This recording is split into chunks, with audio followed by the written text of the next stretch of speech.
Yang penting Allah sudah tahu. Orang perlu tahu nggak? Nggak perlu, karena ibadah kita bukan untuk orang. Ibadah kita bukan buat tetangga kita. Ibadah kita bukan buat saudara kita. Ibadah kita bukan buat bos kita. Kalau kita ngaku ibadah kita hanya untuk Allah saja, cukup Allah tahu, selesai. Sembunyikanlah ya ibadah yang bisa disembunyikan. Bismillahirrahmanirrahim. Assalamualaikum warahmatullahi wabarakatuh. Waalaikumsalam. Innal hamdalillah nahmaduhu wa nasta'inuhu wa nastaghfiruh wa na'udzu billahi min shururi anfusina wa sayyiati a'malina. May yahdihillahu fala mudilla lahu wa may yudlil fala hadiya lahu. Wa asyhadu an la ilaha illallah wa asyhadu anna Muhammadan 'abduhu wa rasuluh. Ya ayyuhalladzina amanu taqullaha haqqa tuqatih wa la tamutunna illa wa antum muslimun. Ya ayyuhan nas ittaqu rabbakum alladzi khalaqakum min nafsin wahidah wa khalaqa minha zawjaha wa batha minhuma rijalan katsiran wa nisaa'a wattaqullaha alladzi tasaaluna bihi wal arham innallaha kana 'alaykum raqiba. Ya ayyuhalladzina amanu taqullaha wa qulu qawlan sadida yuslih lakum a'malakum wa yaghfir lakum dhunubakum wa may yuti'illaha wa rasulahu faqad faza fawzan 'azima. Amma ba'du fa inna asdaqal hadits kitabullah wa khairul hadi hadi Muhammadin sallallahu alaihi wasallam wa syarrul umuri muhdatsatuha wa kullu muhdatsatin bid'ah wa kullu bid'atin dalalah wa kullu dalalah finnar. Jamaah Allah Subhanahu wa taala. Kita lanjutkan lagi pembahasan langkah-langkah menuju kebahagiaan. Yang kita cari adalah kebahagiaan di dunia, ya. Sebelum nanti kebahagiaan nanti di akhirat. Sebagai yang sudah dijelaskan bahwasanya kebahagiaan ya adalah pemberian Allah Subhanahu wa taala yang Allah berikan sekehendak Allah Subhanahu wa taala kepada hambanya yang diinginkan. Kebahagiaan adalah ketenangan hati, ya. Hati yang tentram, ya. Dan orang yang bahagia bukan berarti tidak mendapatkan ujian dari Allah Subhanahu wa taala.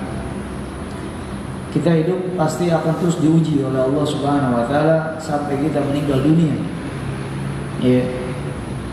Nabi SAW ya, pernah membuat suatu gambar persegi panjang, ya. Kemudian Nabi SAW membuat garis di tengah gambar tersebut, ya, keluar dari kotak persegi panjang tersebut. Kemudian Nabi SAW menggambar garis-garis kecil di garis yang tengah tersebut, yang keluar dari kotak tersebut. Kemudian Nabi SAW menjelaskan arti dari semua gambar tersebut. Kata Nabi SAW, ya, gambar garis tengah yang keluar dari kotak tersebut adalah manusia. Kata Nabi SAW, hadal insan, ini adalah manusia. Ya.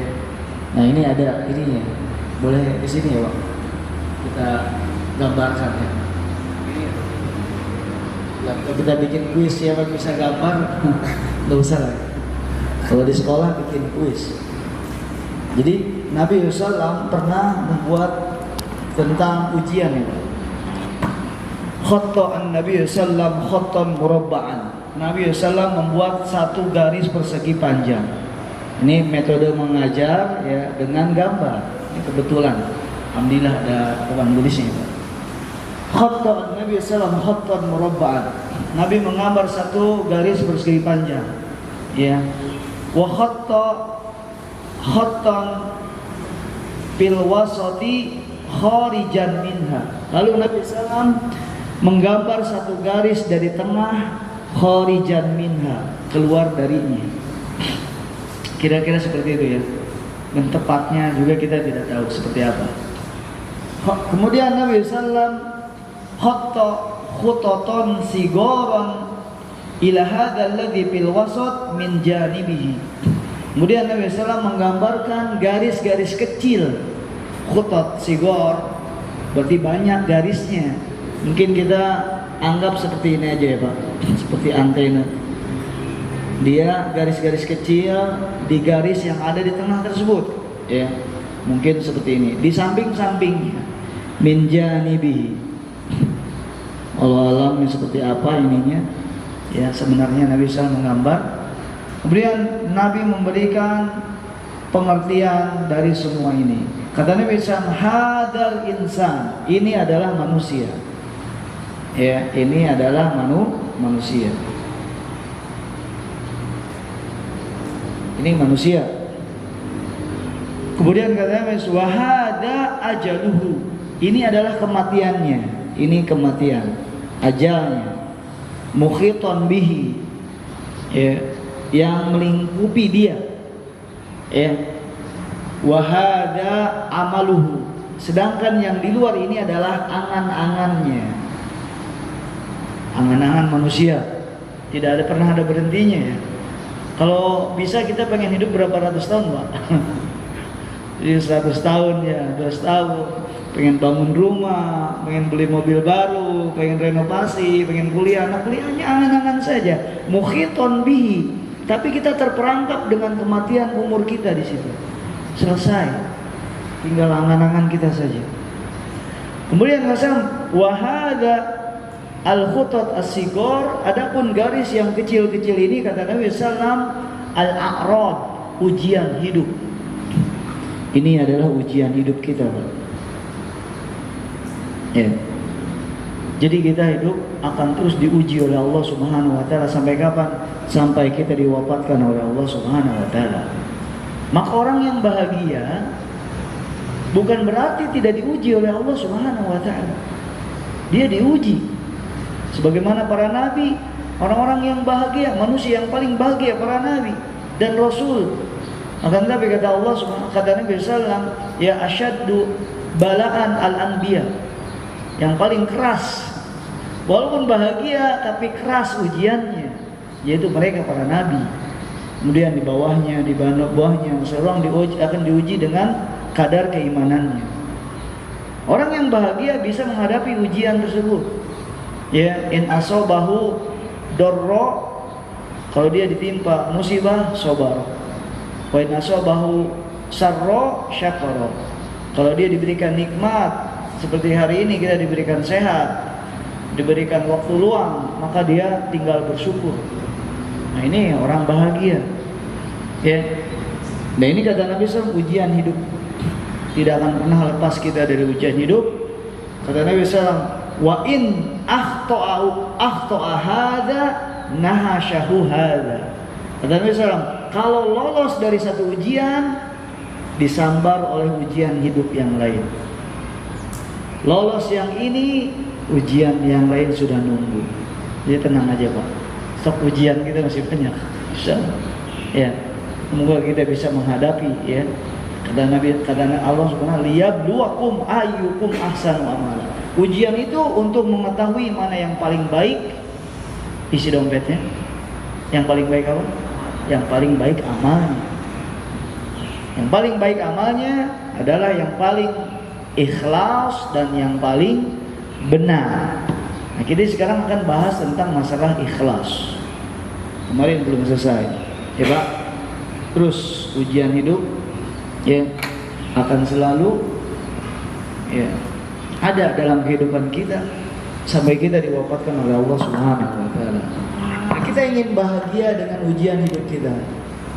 Yang pertama kita akan bahas tentang keikhlasan. Karena kata Al-Fudail ibn Iyad, yang paling baik amalnya adalah akhlasuhu wa aswabuhu.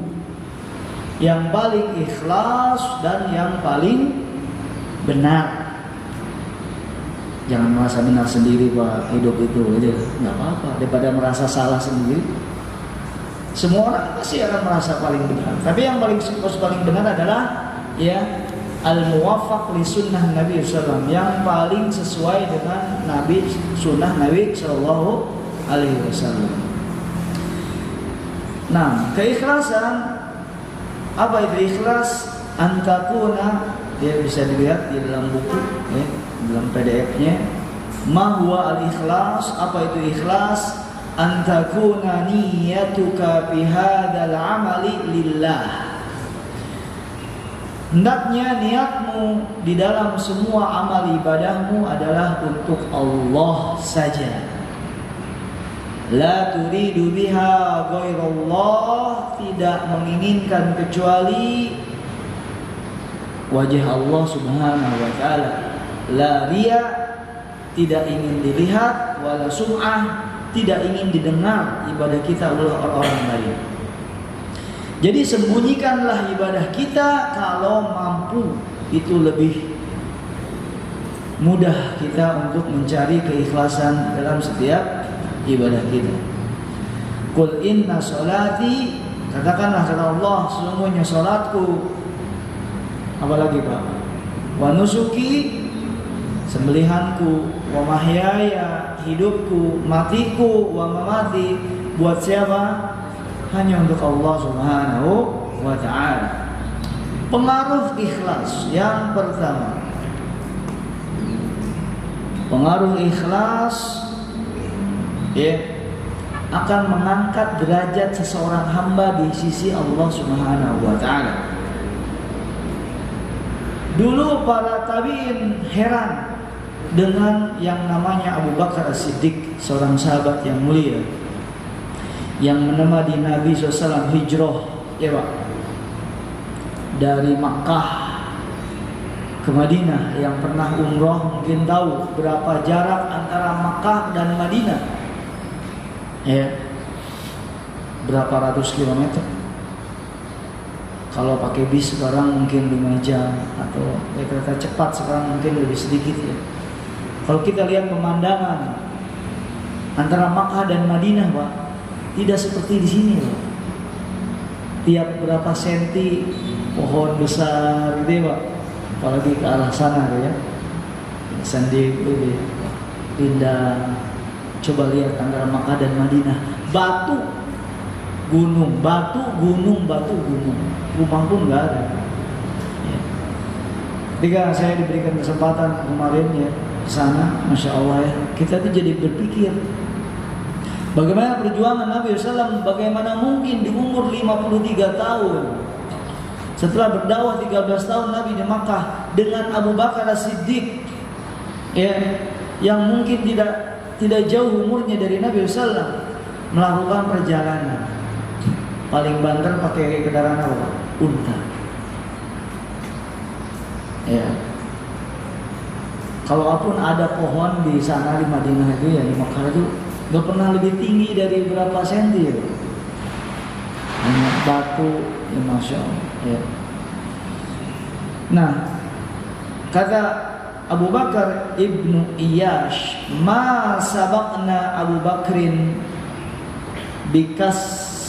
bikathiri sholatin wala siyamin. Abu Bakar As-Siddiq tidaklah mengungguli kita ya di dalam masalah ibadah dengan banyak sholat dan banyak puasa. Ini yang masih sholatnya masih sedikit, puasanya masih jarang gitu. Suka puasa Senin Kamis, wah berat ya. Suka sholat malam, masih belajar Ustaz ya, belajar terus, ngerjainnya enggak ya. Abu Bakar tidak banyak sholat, tidak banyak puasa, tapi dia radhiyallahu anhu mengungguli seluruh para sahabat, apalagi tabi'in dan tabi'ut tabi'in. Padahal tabi'ut tabi'in lebih banyak ibadahnya. Apa kata Abu Bakar ibnu Iyash ya, atau Ayyash, walakinnahu al-iman wukira fi qalbihi wa nusu li khalqihi. Akan tetapi dia mengungguli kita karena keimanan yang ada di dalam hatinya, karena keikhlasan yang tertanam di dalam hatinya ya, dan keikhlasannya dalam menasihati ya manusia yang lain. Maka jangan Allah Subhanahu wa ta'ala, berapa banyak ibadah yang kecil dibesarkan oleh niatnya. Kemarin kita sudah bahas ya masalah contoh praktek ikhlas di mana di SPBU ya. Berapa banyak amal yang besar tusoggiruhu an-niyah, dikecilkan oleh niatnya yang tidak benar. Ya, maka amal yang kecil akan dibesarkan pahalanya ya dengan keikhlasan. Ya. Wallahu yudha'ifu liman yasha' wallahu wasi'un 'alim.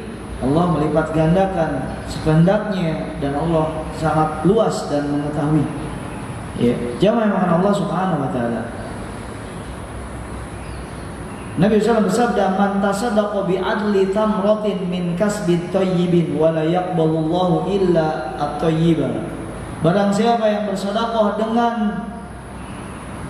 sepotong kurma dari usaha yang baik dan Allah tidak menerima kecuali dari hasil usaha yang baik, maka Allah akan menerimanya dengan tangan kanannya. Summa yurabbiha li sawihi. Kemudian Allah akan mengembangkan satu kurma tersebut sebagaimana Allah mengembangkan, sebagaimana salah satu dari kalian yang menternakkan ya binatang ternaknya, hatta takunu mislal jabal al-adhim, sampai menjadi ya sebanyak gunung yang besar. Maka kita lupakan, mungkin kita pernah bersedekah satu kurma ya. Siapa tahu sekarang sudah dibesarkan oleh Allah Subhanahu wa taala. Kalau kita ikhlas ya, niatkan ikhlas untuk Allah Subhanahu wa taala. Kemudian jamaah yang Allah Subhanahu wa taala,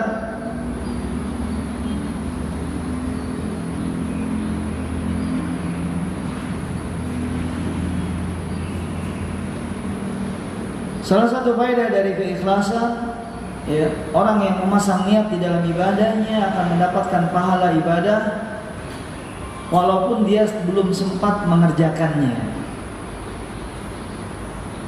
Ya. Kalau seseorang berniat mengerjakan ibadah, kemudian dia terhalang dari mengerjakannya karena sebabkan udzur, maka tetap ditulis satu pahala yang sempurna. Innallaha katabal hasanat was sayyi'at summa bayyana dzalika faman hamma bihasanatin falam ya'malha kataballahu tabaraka wa ta'ala indahu hasanatan kamilah. Sungguhnya Allah Subhanahu wa taala mencatat setiap kebaikan dan keburukan. Kemudian Allah menjelaskan hal tersebut. Barang siapa yang dia sudah dia sudah berniat, saya pengen ngaji nih Pak ya, di Masjid Al-Muhajirin, tiba-tiba bos telepon, wah ada trouble nih misalnya, oh di PT begitu ya Pak, ada trouble nih ya, ada tutup buku misalnya. Dia sudah berniat untuk ngaji, Allah tahu dan dia jujur dengan niatnya. Falam ya'malha, dia terhalang dari mengerjakannya, kataballahu tabaraka wa ta'ala, Allah tetap tulis sebagai satu pahala yang sempurna. Dia dapat satu pahala menuntut ilmu. Karena apa? Karena memang jujur sudah niat. Ya, banyak kita seperti itu. Kita ingin melakukan ibadah terhalang dengan kesibukan di rumah. Ya, ada istri sakit, anak sakit misalnya. Ya, ada keperluan ini, ada undangan ini. Niatnya pengen ngaji, niatnya pengen berbuat baik, maka Allah tetapkan ya satu pahala yang sempurna. Cuma tapi pahalanya satu ya, tidak 10. Pahalanya berapa? 1. Wa in hamma biha amilaha. Barang siapa yang berniat dan dia memang mengerjakannya, Allah catat 10 pahala. Tapi kalau hadir, dia 10 pahalanya. Tapi yang sekarang jadinya lembur, tapi sudah niat 1. Asal jujur dengan niatnya. Ini faedah dari kita memasang niat yang ikhlas. Yang hadir 10 pahalanya, ila sab'i mi'ati dhifin, yang Allah akan lipat gandakan menjadi 700 kali lipat. Setiap ibadah pahalanya minimal 10 sampai 700 kali lipat. tergantung tinggi rendahnya keikhlasannya. Ya. Jamaah yang Allah Subhanahu wa taala,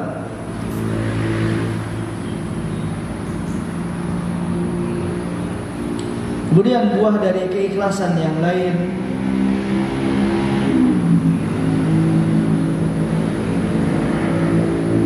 orang yang senantiasa ikhlas akan dijaga oleh Allah Subhanahu wa taala dari godaan syaitan dan godaan iblis. Allah Subhanahu wa taala berfirman, "Qala fa bi izzatika." Iblis pernah berjanji, bersumpah di hadapan Allah Subhanahu wa taala ketika diusir dari surga. Kata iblis, "Fa bi izzatika." Demi keperkasaanmu ya Allah. Iblis aja ya, yang paling rusak masih mengakui keperkasaan Allah Subhanahu wa taala.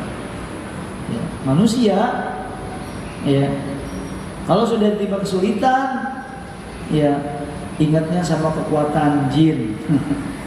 Kekuatan penghuni pantai anu, ya, penghuni hutan ini ya. Iblis mengatakan, "Fa bi izzatika." Demi keperkasaanmu ya Allah, la ubwiyannahum ajmain. Aku akan sesatkan mereka semua. Siapa? Anak Nabi Adam, termasuk kita, sudah masuk dalam janji iblis. Ya. Tapi ada yang lolos dari kekuasaan iblis tersebut, illa ibadaka minhumul mukhlasin, kecuali orang-orang yang mukhlis, yang suka ikhlas dalam beramal soleh. Ini yang paling sulit digoda oleh syaitan. Ya. Maka orang yang ikhlas selalu dijaga oleh Allah Subhanahu wa taala dari dosa dan maksiat. Ya. Begitu ketika Nabi Yusuf sangat mudah menolak tawaran siapa? Seorang wanita yang cantik, yang dia mau sama dia, yang dia punya kedudukan, yang sudah aman kondisinya, apalagi yang ditunggu Pak oleh kita. Ya. Tapi mudah Nabi Yusuf menolak hal tersebut. Wa kadzalika linasrifa anhu su'a wal fahsya. Begitulah kami palingkan dia Yusuf dari perbuatan tersebut, dari perbuatan zina. Ya.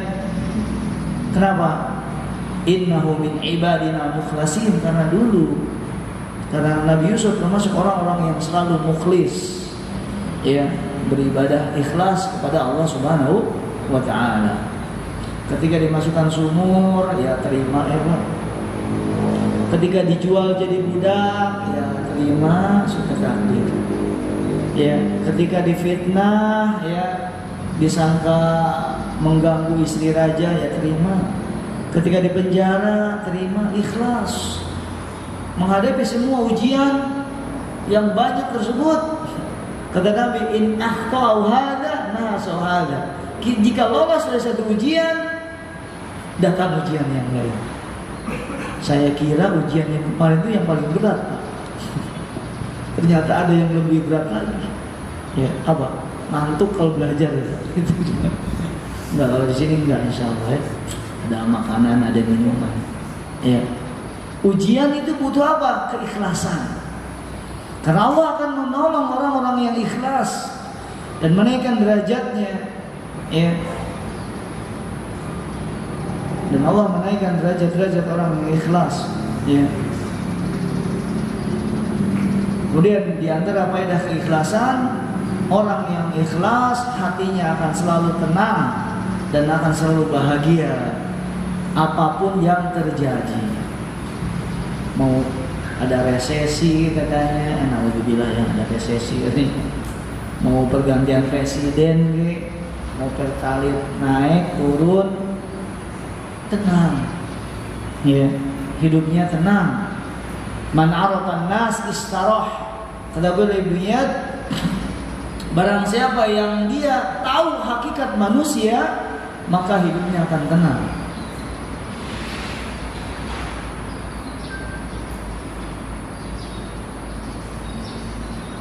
Lalu kemudian bagaimana saya menjadi orang yang ikhlas? Ini sangat penting ya, dan ini inti dari kajian kita pada sore hari ini. Saya pengen jadi orang yang ikhlas Ustaz, tolong bantu aku. Yang pertama adalah berdoa kepada Allah Subhanahu wa Ta'ala. Ini resep yang pertama. Saya nggak mungkin bisa ikhlas, Bapak-bapak juga sama, tanpa diberikan oleh Allah Subhanahu wa Ta'ala. Hati kita yang megang siapa? Hati kita dipegang oleh Allah Subhanahu wa Ta'ala. Al-hidayah biyadillahi wal qulubu baina asabi'aini min asabi'ir rahman. Hati manusia itu dipegang oleh dua jari dari jari-jari Ar-Rahman. Yuqallibuhuma kaifa yasha. Allah akan bolak-balikan bagaimana Allah ingin. Kemarin semangat, sekarang masih semangat enggak? Alhamdulillah masih semangat. Pekan depan enggak tahu. Bulan depan enggak ngerti kita. Hati kita ini enggak kita bisa kita pegang, Pak. Sekarang lagi rajin infak, cepat infak. Karena antum lagi dikasih hidayah. Kalau lagi ngaji, cepat pergi ngaji.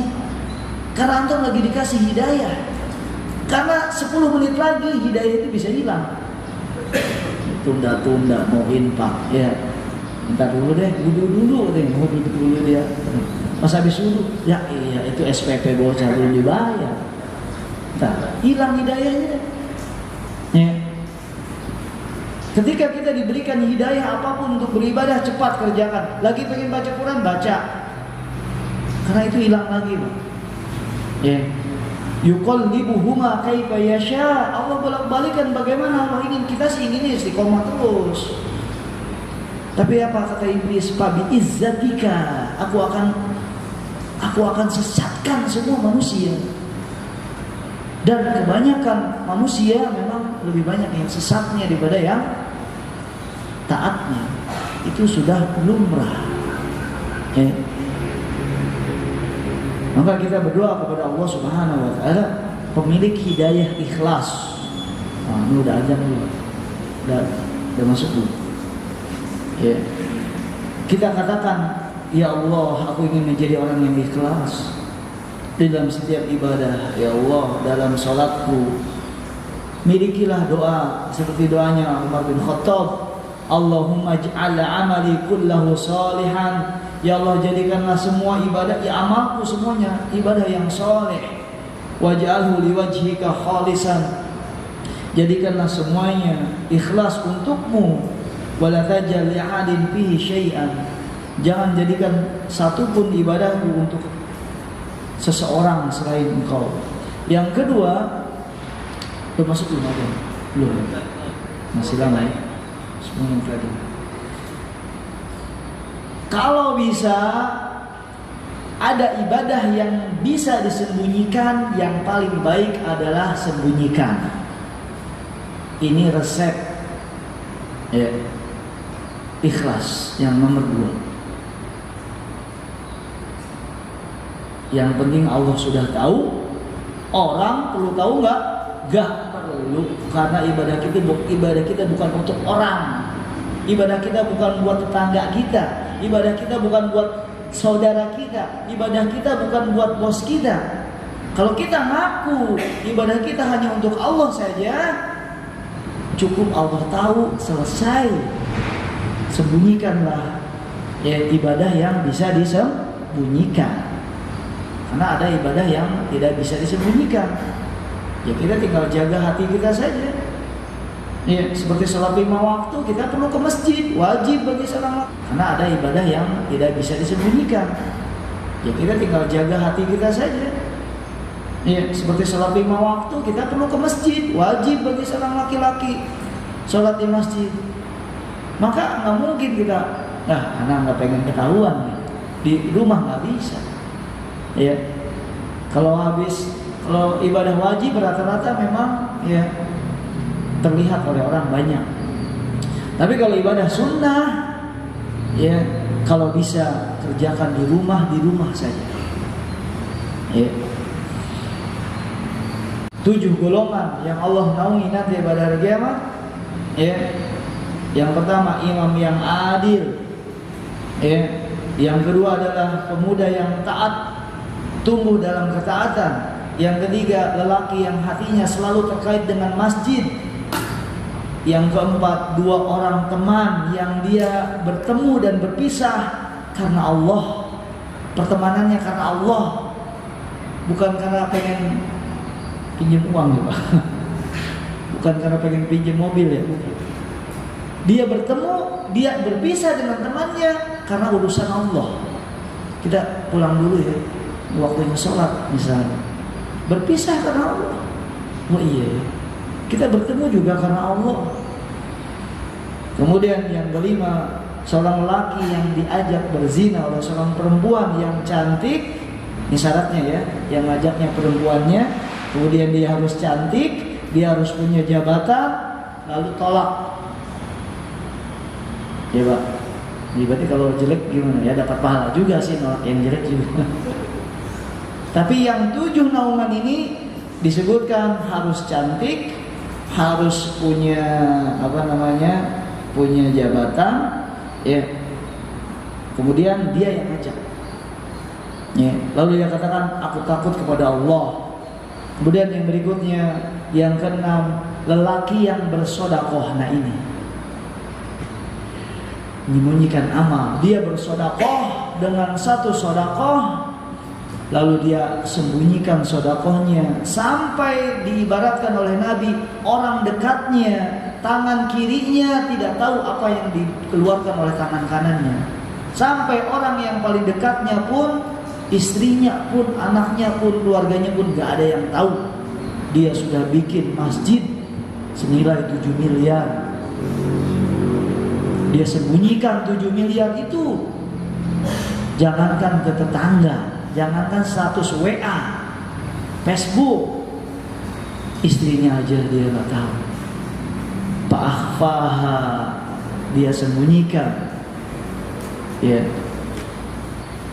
Wa rajulun dzakarallahu khalian fafadat ainah. Kemudian ada seorang yang dia lagi sendirian, tiba-tiba hatinya menjadi lunak, ingat dosanya, ingat masa lalunya.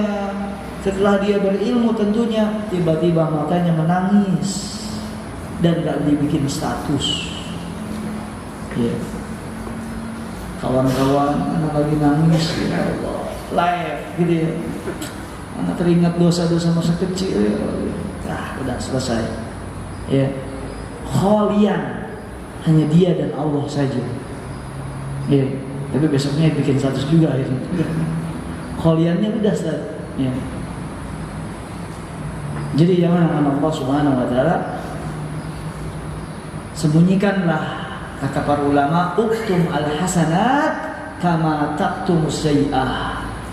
Sembunyikanlah dengan rapi kebaikan kita, ya, sebagaimana kita menyembunyikan dengan rapi semua keburukan kita.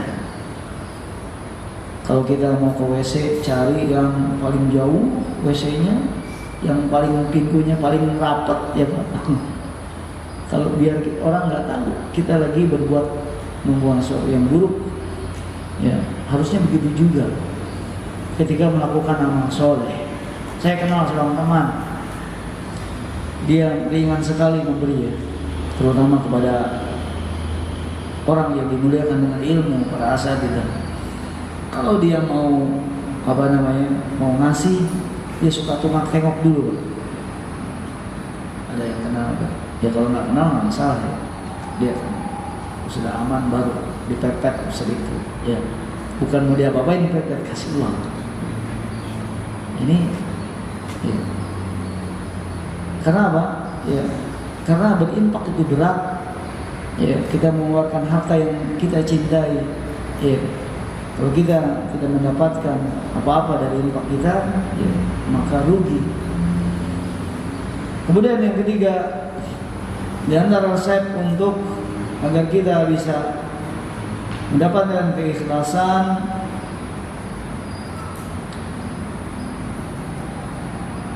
selalu melihat, ya, orang yang lebih ibadahnya dari kita. Bertemanlah dengan orang yang ibadahnya lebih getol daripada kita. Kalau kurang teman seperti itu, baca sirah para nabi, baca sirah para sahabat, para ulama, bagaimana ulama-ulama kita beribadah. Kalau kita kekurangan teman yang seperti itu, ya, sahabat maksudnya, kita berteman dengan siapa saja sebenarnya. Mau yang ibadahnya kurang dari kita, lebih dari kita, atau selevel, nggak apa-apa. Tapi kalau kita ingin terpengaruh ibadah kita, miliki teman yang dia lebih soleh dari kita. Kalau teman yang lebih banyak duitnya, sudah banyak ya. Sudah ada si A, ada si B, si C. Kalau kurang uang tinggal ke situ. Miliki teman yang dia lebih soleh, lebih berilmu dari kita. Ya. Kenapa?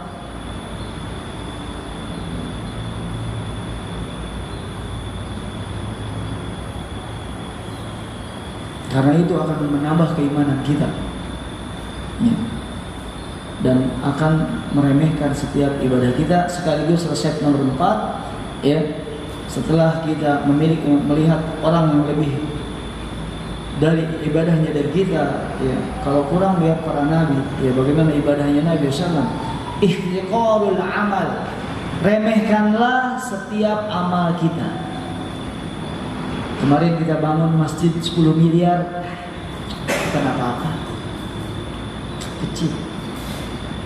Kita belum berbuat apa-apa, ya. Karena kehancuran seorang hamba ketika dia ujub dengan ibadahnya. Iblis ujub dengan ibadahnya.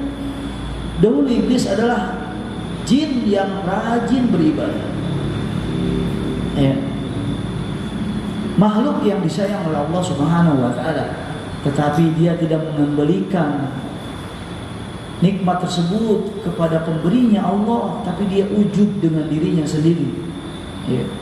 Maka ketika kita ujub, ya, maka akan hapus semua amalan kita. Ya, dikatakan oleh Sa'id bin Jubair, ada seseorang yang masuk surga karena maksiat, ada orang yang masuk neraka karena ada orang yang masuk surga karena maksiat, ada orang yang masuk neraka gara-gara kebaikan. Kok bisa? Ya, bagaimana hal itu bisa terjadi?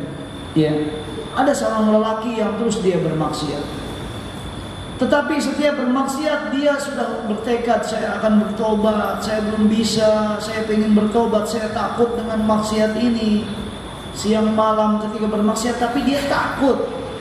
Akhirnya ketika dia wafat, dia bertemu dengan Allah dengan ketakutan kepada maksiatnya tersebut. Allah ampuni dosanya, Allah masukkan ke dalam surga. Ada orang yang dia ujub dengan ibadahnya, dia berbuat baik, dia beribadah, tetapi setiap beribadah dia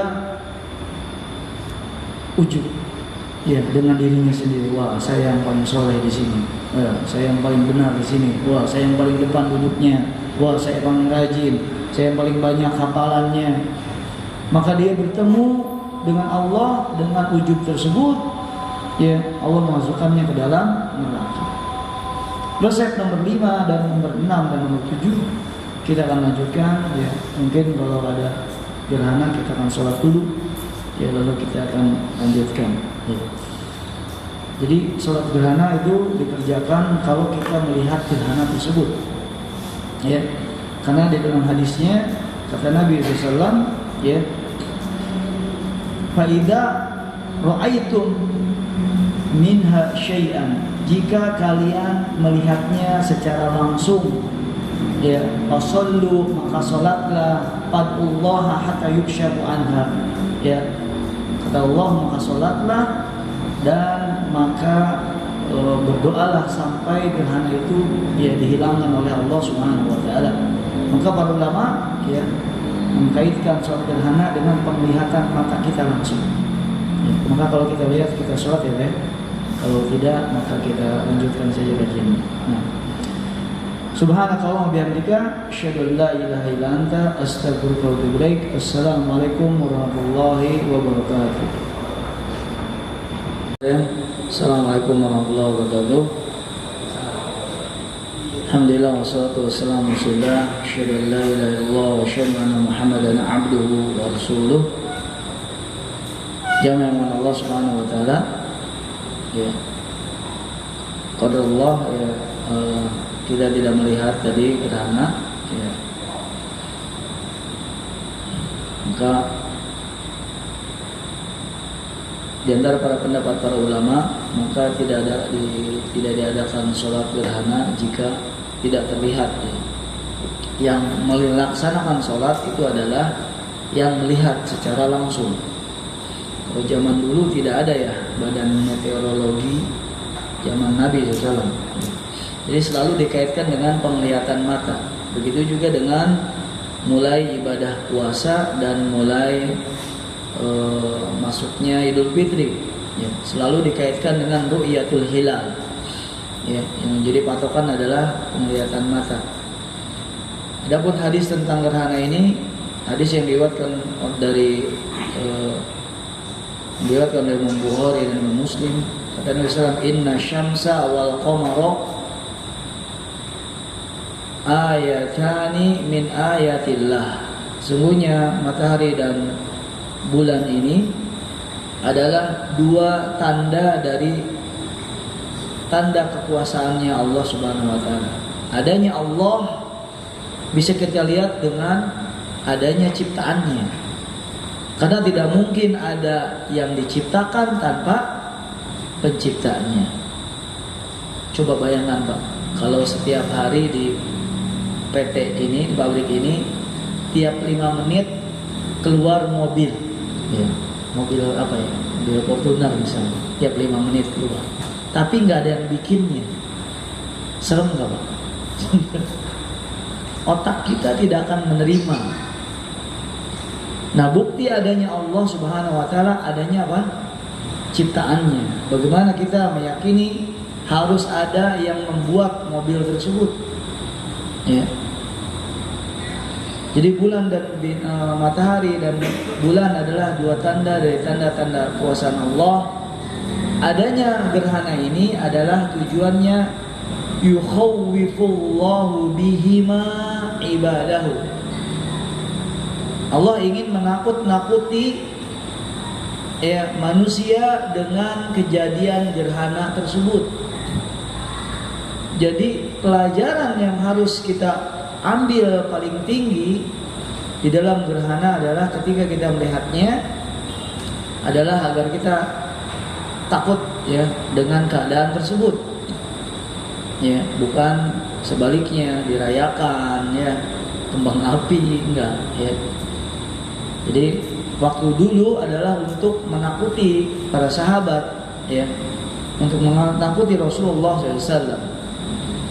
Dan ada pelajaran yang lain bahwasannya gerhana ini terjadi bukan karena ada matinya si fulan atau lahirnya si fulan.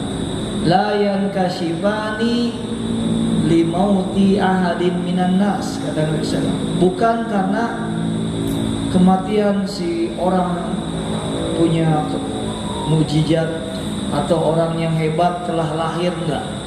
Karena pada waktu itu gerhana di zaman Nabi SAW bertepatan dengan wafatnya putra beliau SAW yang laki-laki. Siapa? Ibrahim. Ya, Ibrahim putra Nabi SAW meninggal ketika masih bayi. Ya. Lalu terjadilah gerhana. Maka kata Nabi, bukan karena kematian siapapun, bukan karena kematian anak beliau SAW. Ya. Tapi gerhana ini adalah untuk menunjukkan kekuasaan Allah Subhanahu wa taala. Lalu kata Nabi SAW, "Fa'idza ra'aitum." Nah, ini membuat kita tidak bisa melaksanakan gerhana pada hari ini. Kata Nabi, "Fa'idza ra'aitum." Jika kalian melihatnya, minha syai'an, ya, dari gerhana tersebut, fasallu, maka salatlah. Tata cara salatnya tahu nggak Pak? Ada yang belum pernah salat gerhana Pak? Salatnya 2 rakaat seperti biasa, yang beda apa? Rukunya 4 kali. Rukunya 4 kali. Suratnya surat yang panjang. Padahal saya sudah siap nih surat yang panjang. Ini jadi ya. Insyaallah pahalanya Allah sudah tetapkan insyaallah ya. Karena kita memang kalau kita melihat ya kita sudah berniat. Suratnya sangat panjang yang dibaca oleh Nabi SAW pada rakaat pertama, kemudian rukunya juga panjang, kemudian bangkit lagi, baca lagi yang lebih panjang tapi lebih pendek dari yang pertama. Kemudian ruku lagi, kemudian berdiri lalu sujud seperti biasa. Rakaat kedua juga sama. Ya. Kemudian ya Nabi berkhutbah ya setelah sholat tersebut, menganjurkan para sahabat banyak melakukan sedekah karena ini adalah modal kita nanti di akhirat. Sedekah ini dan yang selalu diinginkan oleh orang yang sudah meninggal dunia. Ya, kata mereka yang meninggal dunia, ya, kalau walaula akhartani ya ila ajalin musamma, kalau engkau akhirkan ajal kami, ya, apa kata mereka, la asaddaqo wa aku minas solihin, ya, dan aku akan bersedekah. Maka banyaklah bersedekah. Ya, kemudian Nabi menyuruh banyak beristighfar. Khawatirnya bulan tidak kembali lagi. Ya.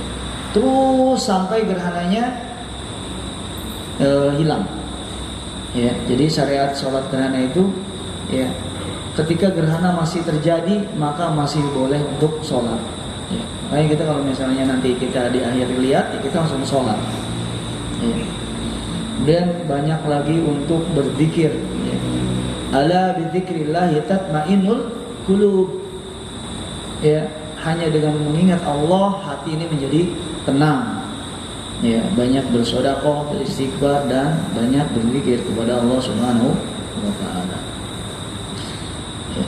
Jangan lupa Allah Subhanahu wa taala, ini ada 4 hadiah ya. Kapan? Nanti aja. Kapan dulu? Boleh sekarang? Ya. Ya. Atau kita ini aja dulu permulaan.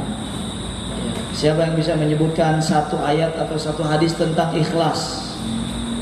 Yang boleh sebutkan tadi atau yang lain, silakan. Boleh milih, ada 4 nih Pak. PC-nya bagus-bagus ini. Buat saya aja. Ada yang bisa menyebutkan satu ayat atau satu hadis yang sahih yang berkaitan dengan ikhlas? Tadi saya sebutkan satu ayat. Siapa? Silakan. Pak Kusnadi lagi, diborong Pak Kusnadi. Pura-pura ini enggak. Biasanya nanya beliau. Oh, nanya terus. Kuis nggak mau. Ayo Pak, silakan. Ya silakan. Mungkin takut ria Pak. Oh, Pak Arif iya. ini. Kalau itu memang apa?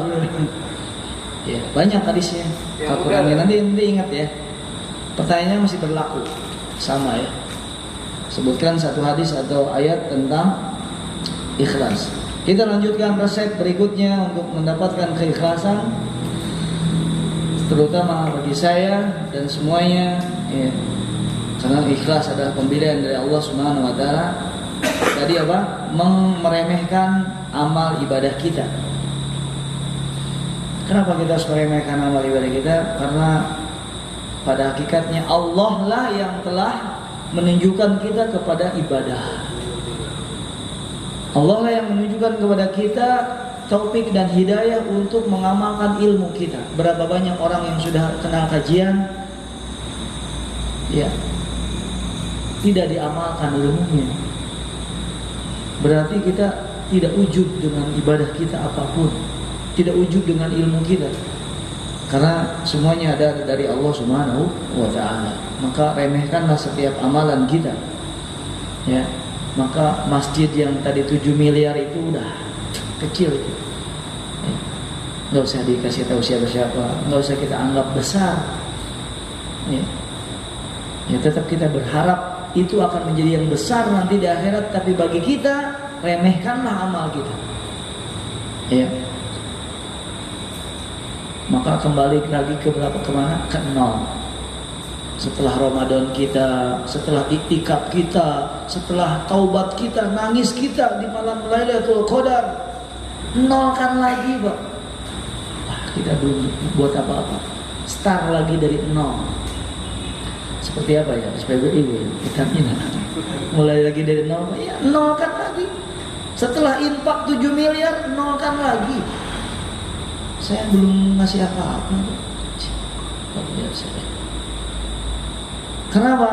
Nanti ujub. Kalau diingat-ingat terus, apalagi namanya disebut Bapak Donatur. Bapak Donatur. Tapi Ustaz, untuk menyemangati orang lain boleh. Kalau memang untuk menyemangati orang lain biar tertarik boleh. Tapi jaga tuh hatinya. Dan itu akan lebih berat dibandingkan Bapak Donaturnya itu nggak ada. Kemudian yang nomor 5, salah satu resep ulama untuk mendapatkan keikhlasan adalah takut amalnya tidak diterima oleh Allah Subhanahu wa ta'ala. Apa jadinya Pak? Kalau semua amal ibadah kita satu pun tidak diterima oleh Allah Subhanahu wa ta'ala. Padahal sudah ikhlas, padahal sudah sesuai dengan sunnah. Para ulama tetap takut amal ibadahnya ya tidak diterima oleh Allah Subhanahu wa ta'ala. Maka kita berdoa, ya Allahumma inna nas'aluka al-amala sholihah wa hifdhahu. Aku minta amal yang soleh dan penjagaannya. Dijaga dari apa? Dari ujub, dari bangga, ya, dari sifat riya yang akan menghancurkan, ya, yang akan membuat amal kita tidak diterima oleh Allah Subhanahu wa ta'ala. Wala takunu kallati naqadat azlaha min ba'di quwwatin ankatha tattakhiduna aymanakum dakhalan bainakum an takuna ummatan hiya arba min ummah innama yablukumullahu bihi wa la yubayyinanna lakum yawmal qiyamah ma kuntum bihi takhtalifun. Ya, janganlah seperti orang-orang yang dia membatalkan, ya, gozlah, yang dia membatalkan, ya, apa yang dia perbuat ba'da quwwah, sebagaimana setelah Allah memberikan kekuatan kepada dia. Tattakhidu aymanakum dakhalan bainakum, yang mereka menjadikan sumpah-sumpah mereka, ya, sebagai tameng, ya. Berkata Imam Ibnu Katsir dalam hadis ini, ay yuktuna al-ata'a wa hum khaifuna, yaitu mereka-mereka yang dia memberikan suatu pemberian. Kita lihat ayat Al-Quran ayat 92, An-Nahl ayat 92.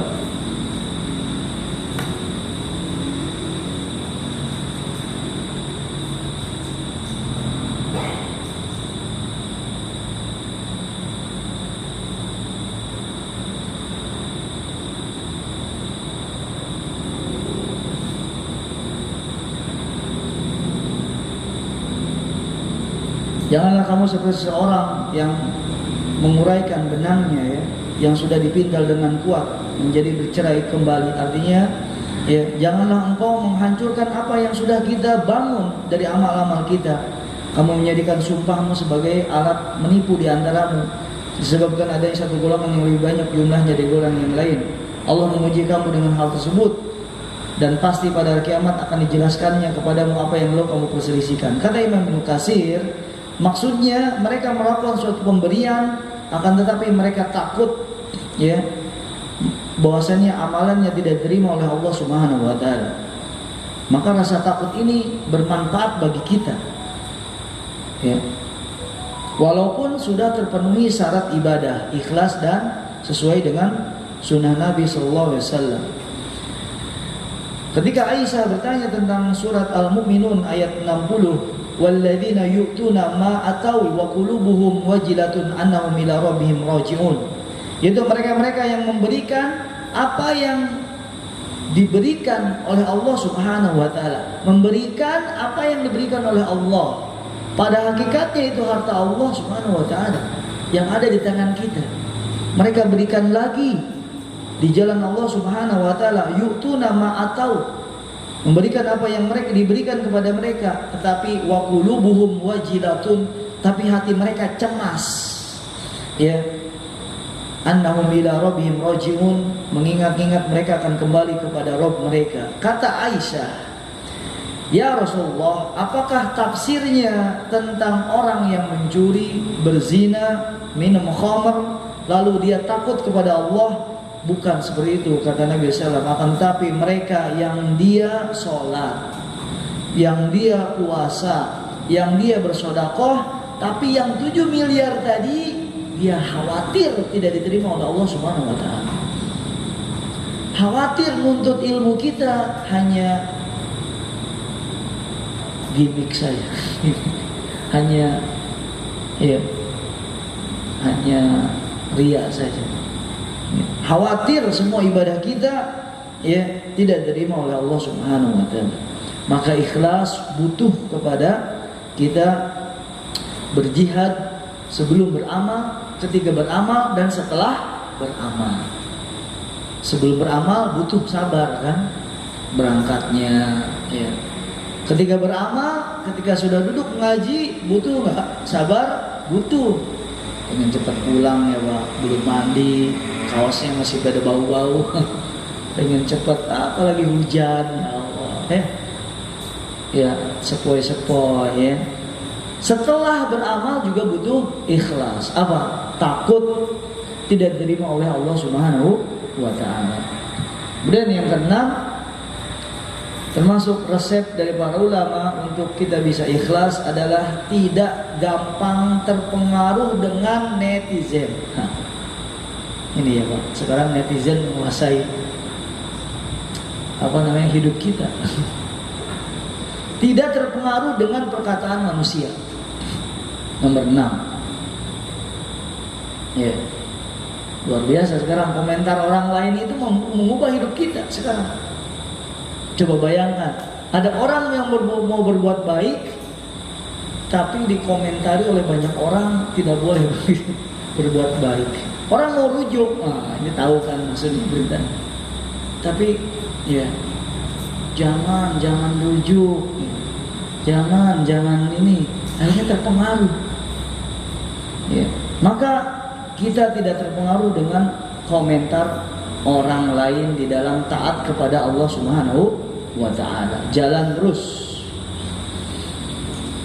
Mau dikomentari apa, mau dibisiki apa, ya. Yakin bahwasannya komentar manusia, like-nya orang, subscribe-nya orang tidak manfaat buat dia. Bahkan jadi fitnah. Nah, punya channel YouTube Pak, ya. Belum ada yang like Pak, alhamdulillah. Belum ada yang subscribe juga.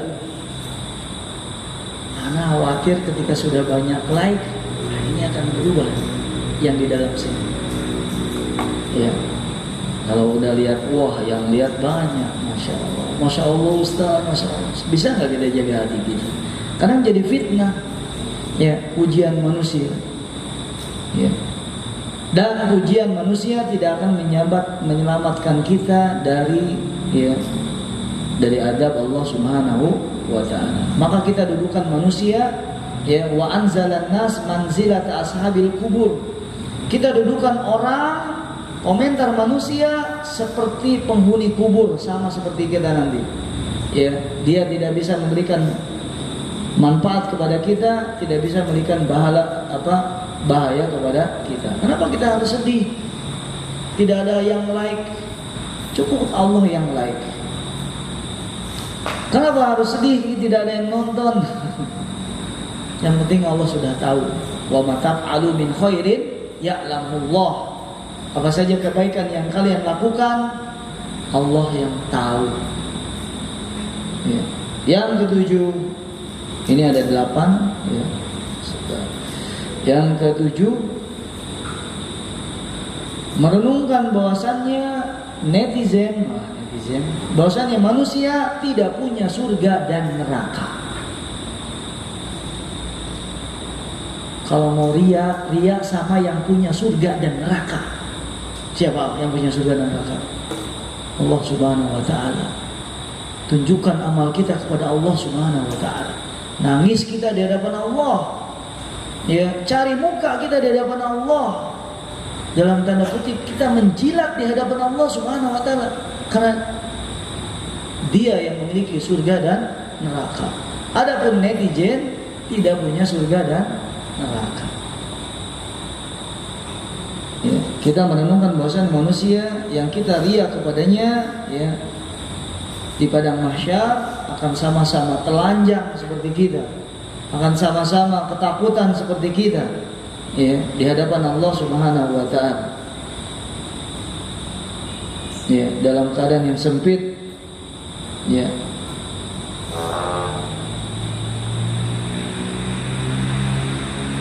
Karena amal ibadah diberikan kepada yang memiliki surga dan neraka.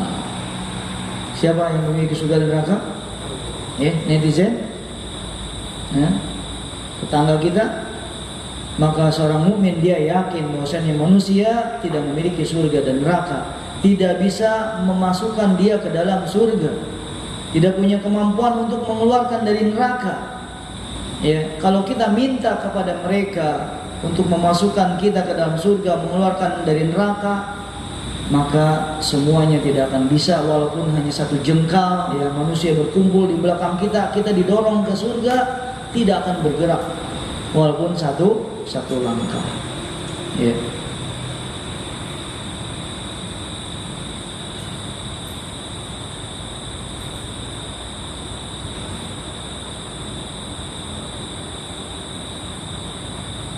Kemudian yang terakhir yang menyembahkan Allah Subhanahu wa taala, ya. Salah satu resep agar kita, ya, diberikan keikhlasan oleh Allah Subhanahu wa taala, ya, renungkanlah dan ingatlah bahwasanya engkau akan berada di kuburan sendirian. Ya, tadzakkar annaka fil qabri bimufradika. Ya. Ingatlah bahwasanya engkau nanti dikubur akan berada sendirian. An-nufus, ya, tasluhu bitadzakkuri masiriha. Manusia akan baik kalau dia mengingat tempat kembalinya. Kemana tempat kembali kita? Perumnas, Jambe, Johan, Bekasi, Rawang. Mana tempat kembali kita, Pak? Kuburan. Udah pesan kapling, sudah. Hati kita akan baik kalau kita selalu mengingat tempat kembali kita. Ya, saya akan kembali ke situ. Kita akan semuanya kembali ke situ, kembali kepada alam barzah. Wa idza ayqana al-'abdu annahu yusadu lahda munfaridan bila anisin. Kalau seorang hamba yakin bahwasanya dia akan berbantalkan tanah nanti di liang lahat sendirian tanpa seorang teman. Mana Pak Kusnadi? Mana Pak Arifin? Mana teman kita? Mana istri kita? Wa annahu la yanfa'u siwa al-amal as-shalih, dan dia yakin tidak ada bermanfaat kecuali amal solehnya. Dan dia ingat semua manusia tidak bisa melepaskannya dari adab kubur, dan dia yakin bahwasannya perkara di tangan Allah Subhanahu wa taala, maka ketika itu dia yakin bahwasannya, ya, tidak akan ada yang bisa menyelamatkan dia kecuali ikhlas. Ya, amalan kita yang kita sembunyikanlah itu yang akan menolong seseorang di kuburannya. Ya. Mengikhlaskan ibadah untuk penciptanya saja. Ya, berkata Ibnu Qayyim, sidqu ta'ahhubi liliqa'illah min anfa'i ma li'abdin wa ablughu fi husuli istiqamatihi. Ini menjadi penutup dari kajian kita. Kata Imam Ibnu Qayyim, ya, jujurnya persiapan untuk bertemu dengan Allah Subhanahu wa taala termasuk hal yang sangat bermanfaat bagi seorang hamba. Ya, wa ablaghu, dan yang paling penting fi husuli istiqomah, kalau mau istiqomah. Ya, fa inna man ista'adda liliqa'illah, karena barang siapa yang dia selalu bersiap untuk berjumpa dengan Allah, in qata'a qalbuhu anid dunya, hatinya akan terputus dari dunia dan segala yang ada di dalamnya. Ya, kalau kita mikirin bagaimana persiapan ketemu Allah, bagaimana nanti ketika meninggal dunia, maka ya dengan sendirinya hati kita akan memutuskan hubungan dengan kesibukan dunia, ya, dan apa-apa yang ada di dalamnya. Demikian jemaah yang Allah Subhanahu wa taala, ya, kajian kita pada hari ini, ya, ada 8, ya, resep pada hari ini, ya,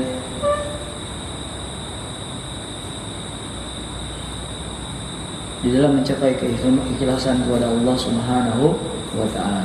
Nah, sepertinya silakan, ya, pertanyaannya sama, siapa yang bisa menyebutkan hadis dan ayat, ya, yang berkaitan dengan ikhlas? Ya, Pak. Pak siapa? Basuki, Pak. Dari mana Pak rumahnya? Karawang Timur. Karawang Timur, Masya Allah. Yang pertama ayat mengenai ikhlas, yaitu di akhir surat Al-Kahfi. Ya. "Man kana yarju liqa'a rabbih falyamal amalan shalihan wa la yusyrik bi ibadati rabbih ahada." Masya Allah. Tahu Pak artinya Pak? Insyaallah. Coba silakan. Artinya apa? Barang siapa yang kan yarju berharap wawancara, berjumpaan dengan Allah, adalah ia beramal soleh sesuai tuntunan Rasulullah. Wala yusyrik bi ibadati rabbih ahada, dan janganlah menyekutukan dengan Allah sedikit pun dengan sesuatu pun dalam beribadah padanya. Berarti ini ikhlas, ya, kepada Allah Subhanahu wa taala. Ini ayat yang menggabungkan antara ikhlas dan ittiba'us sunnah, ya. Ayat terakhir dalam surat Al-Kahfi. Masya Allah, barakallahu fiik, ya. Jazakallahu khairan, ya. Jawabannya saya yang pilih atau Pak Basuki yang pilih? Ya. Hah? Tahu kopiah, ya? Ada kopiahnya semua sih? Ya, Pak. Oh, ini yang paling bagus belum diambil, masih ada. Ada 8 resep di dalam istiqomah. Sebutkan satu, Pak. Pak siapa Pak namanya Pak? Hah? Tri. Dari mana rumahnya Pak? Rumahnya Pak? Cibitung, Masya Allah. Siapa? Silakan, satu aja. Aja Ustaz ya. Satu. Bagaimana cara menjadi ya supaya menjadi orang soleh ya? Yang ikhlas, menjadi orang ikhlas ya. Iya. Yang pertama adalah berdoa kepada Allah Subhanahu wa taala. Masya Allah, berdoa kepada Allah Subhanahu wa taala. Ya, ini yang paling penting, ya.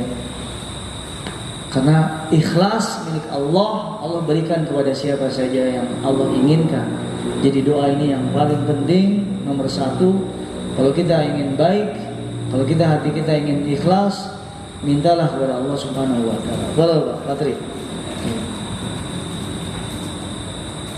Ya, yang mana Pak? Ada peci aja, ada buku, ada minyak wangi. Peci aja, Masya Allah. Ini yang paling mahal ini. 2 lagi. Sebutkan yang selain itu Pak. Silakan. Iya, Pak siapa Pak namanya? Pak? Hah? Pak Sabar. Benar Pak Sabar Pak? Hah?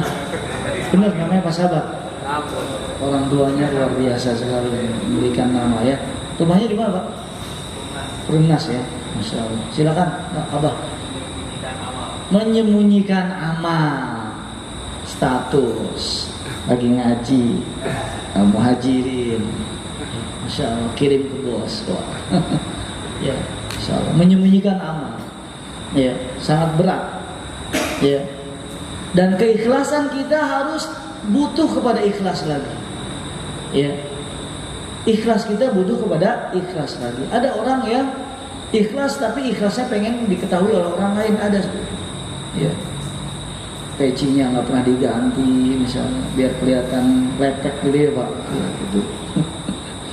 Terus apalagi bajunya itu ya, apa namanya, itu dia kayak apa namanya, mukanya gitu ya, kelihatan kayak capek beribadah, ya, lemas puasa, ya. Jadi kita menyembunyikan amal kita, keikhlasan kita juga butuh kita sembunyikan, ya. Silakan Pak, ya, Pak Sabar. Satu. Yang terakhir, ya.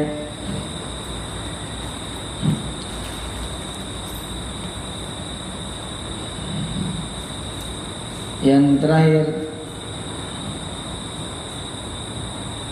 apa yang nomor terakhir tadi? Yang tentang resep keikhlasan. Yang nomor terakhir. Ya Pak, Usnadi mau juga tuh. Iya. Siapa tadi? Oh, Pak Doni itu. Pak Doni apa Usnadi ini? Ya Pak Doni ya, Pak Doni. Ya, silakan.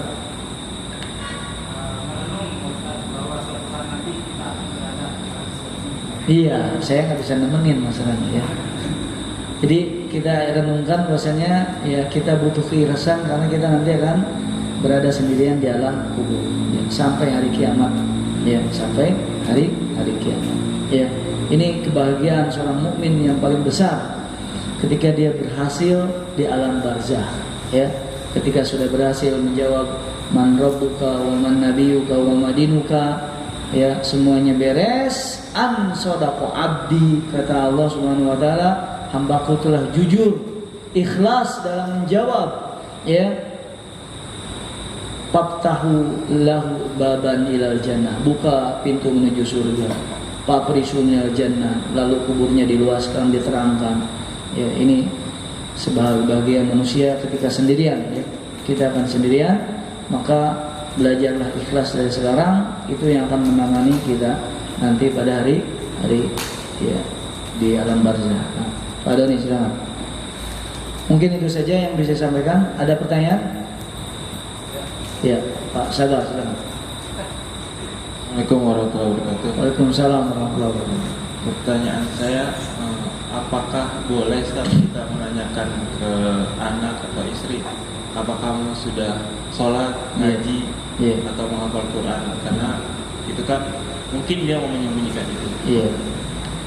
Pada dasarnya nggak boleh. Di antara salah satu yang disebutkan oleh para ulama ya, kita itu jangan nanyain ibadah orang lain, asalnya seperti itu. Karena orang yang ikhlas dia benci untuk menceritakan apa? Ibadahnya. Pak umroh kemarin ya Pak, misalnya. Tapi kalau dia tanya ketahuan ya udah. Karena dia sedang menyembunyikan amalnya, antum korek-korek gitu. Ya, dia benci, berat dia untuk menceritakan. Ya. Makanya para sahabat ketika muridnya bertanya ya, berapa juz yang kau baca dalam sholat malam, benci untuk menjawab. Kenapa kau bertanya seperti itu? Ya.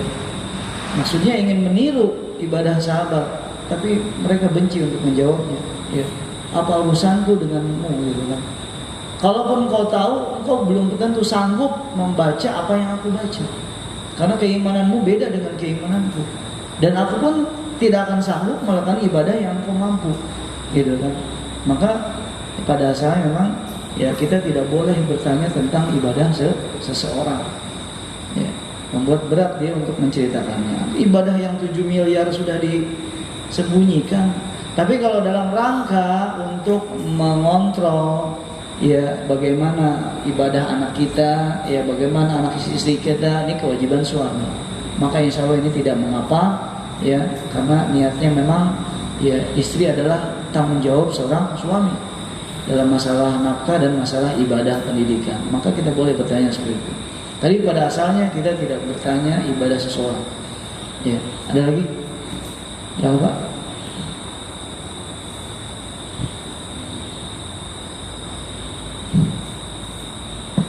Baik, assalamualaikum warahmatullahi wabarakatuh. Waalaikumsalam warahmatullahi wabarakatuh. Baik Ustaz, berkaitan dengan ikhlas juga yang ingin saya tanyakan, apakah ada syariat bahwa sebelum safar itu atau misalkan umroh itu ada walimatul safar ataupun syukuran setelah safar, ataupun hanya sekedar membagi-bagi oleh-oleh ke tetangga atau yang lainnya itu Ustaz? Itu yang pertama. Terus yang kedua berkaitan dengan ikhlas juga, apakah berkaitan dengan ibadah saja atau yang beribadah saja yang disunahkan tidak diketahui oleh banyak orang? Apakah dengan pekerjaan yang sekarang kan zamannya kamera dan share ya? Apakah kita dengan bekerja terus kita share terus sehingga bagian lain ataupun atasan kita itu tahu atau sebagai laporan itu mempengaruhi keikhlasan juga Ustaz? Iya. Mungkin itu Ustaz. Terima kasih. Jazakallahu khairan. Jazakumullah khairan. Ya. Kalau hanya sekedar untuk membagi-bagikan oleh-oleh atau hadiah sebelum berangkat dan setelah berangkat tanpa ada acara tertentu, ya, berkumpul, ya, ada ritual-ritual, maka ini tidak mengapa. Ya, karena ini termasuk adat istiadat. Kita mau pergi jauh, kita mungkin minta maaf takut terjadi sesuatu kan. Ya, ini bab muamalah dengan tetangga kita. Ya, cukup kita bagikan, kita bikin nasi, ya, nasi bok, kita bagikan aja langsung ke semua tetangga. Mau diambil langsung ke rumah boleh, atau kita bagikan lebih bagus, ya. Tapi adapun walimatus safar, wallahu alam, saya belum pernah membaca atau melihat ada dalilnya seperti itu. Yang ada adalah ketika orang bersafar, Nabi mensyariatkan untuk berdoa, ya, yang akan bersafar berdoa kepada keluarganya, ya, doa safar, ya, doa meninggalkan keluarga ketika mau safar, ya, itu saja. Apa doanya? Astaudiukumullahu la tadi'a wadi'ah, ya, aku menitipkan, ya, kalian kepada Allah Subhanahu wa taala yang tidak akan hilang apa yang dititipkan kepadanya. Ya, ini itu saja. Adapun yang kedua, di zaman kamera semacam ini, apakah berpengaruh pekerjaan kita share ke bos? Tentu itu berpengaruh. Setiap yang masuk kamera pasti akan berpengaruh pada kita. Setiap apa kebaikan yang dilihat orang pasti ada pengaruhnya bagi kita, dibandingkan orang nggak tahu. Makanya tadi kan menyembunyikan amal itu lebih mudah untuk ikhlas dibandingkan orang tahu. Tapi kalau memang yang harus tahu orang, ya mau gimana lagi? Ya, itu bagian dari pekerjaan kita. Kita harus kirim ke bos kita. Ya, cuman kita berharap Allah masih menjaga keikhlasan kita walaupun itu berat, ya, dan semoga niatnya orang ikut, ya, terpengaruh dengan kebaikan kita. Niatnya itu kalau diketahui banyak orang, ya, man sanna sunnatan hasanatan falahu ajru fa'ilihi, ya, barang siapa yang dia membuat satu sunnah yang baik, diketahui banyak orang, diikuti orang lain, maka dia mendapatkan pahala, ya, pahala kebaikan dari ibadah yang ditiru orang tersebut. Nah, mandal al khairin falahu ajru fa'ilihi. Ya, seperti itu. Ya. Cukup ya Pak? Ada lagi? Cukup ya? Kita tutup, ya, kajian kita sambil menunggu sholat isya. Mungkin bisa makanan bisa diminum lagi ya Pak, makan lagi. Ya. Anda ucapkan terima kasih, jazakumullah khairan atas kehadiran bapak-bapak sekalian.